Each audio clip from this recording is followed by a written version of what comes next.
Hi everyone, my name is Vaishnavi, and as I was introduced, I'm a freshman here. I decided to write this piece because I'm from a pretty small town in North Carolina where gender norms aren't really talked about, and it really bothered me when I would walk into Walmart and see gendered marketing, and I would kind of see the impact that it had on how I express my gender identity and how those around me express their gender identity as well. And so without further ado, I'll begin the reading. So the concept, oh, by the way, it's on page 23, the center part. So, the concept of only two genders is so ingrained in our society through strict gender normative marketing and media that challenging this binary is perceived as deviant. Transgenderism challenges traditional gender roles and norms, and as a result, it is very controversial. The controversy surrounding transgenderism fosters aggression and creates a negative stigma. Education about and awareness of transgenderism are some of the most effective solutions to eliminate these damaging misunderstandings. Harsh gender norms result from gendered language and culture being imposed upon us as children. If roles are not explicitly taught by our parents, then they are conferred subliminally by society. Products from vitamins to socks are marketed as either for men or for women. This strict gender normative environment breeds a strong phobia of those who do not conform to the gender expectations pushed by gender marketing. Fears of being perceived as too feminine or too masculine breed ideals of hyperfemininity and hypermasculinity. For example, products for men, such as deodorant, are marketed with dark colors and intimidating names like swagger or sport, whereas deodorant for women is marketed with pastel colors and delicate names such as lilac meadow and lavender dream. Refusal to challenge the gender roles and normative behavior not only affects those who are transgender, but also has wider impacts on society by reinforcing stifling notions of masculinity and femininity and allowing for less freedom of gender expression.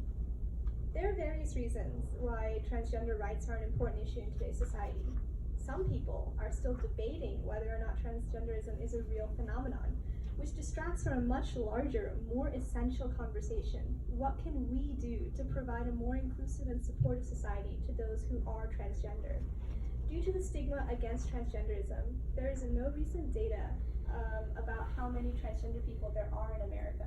The U.S. Census only allows for two answers to the question of gender, forcing respondents to choose between male or female, and making it impossible to accurately survey how many transgender and gender non-conforming people there are in the United States. The systemic erasure of transgender existence is a result of transphobia in our society.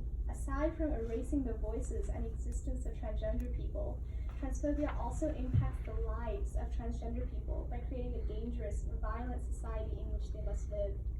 Transgender people are more likely to suffer physical and emotional abuse, and we have yet to provide them with the support that they need to eliminate and deal with this mistreatment. According to the Williams Institute, 41% of transgender people have attempted suicide, compared to 1.6% of the general population. 22 transgender people have already been killed in 2018 at the time that I was writing this piece. According to Beverly Tillery from the Human Rights Council, there's an increased climate of hate that is, in some cases, being allowed to grow.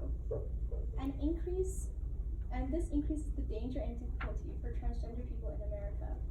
The simplified solution to trans erasure and transphobia is education, awareness, and activism. Those who are not transgender must become allies to the transgender community by being aware of and being active against transphobia in our society. One way to work towards eliminating transphobia is to be mindful of our speech by referring to transgender people as transgender and not transgendered. In order to promote the acceptance of all different gender expressions and to promote freedom of gender exploration, it is necessary to challenge the ideas of the gender binary and create accepting spaces for all gender identities. This begins with being open to education on these potentially unfamiliar topics.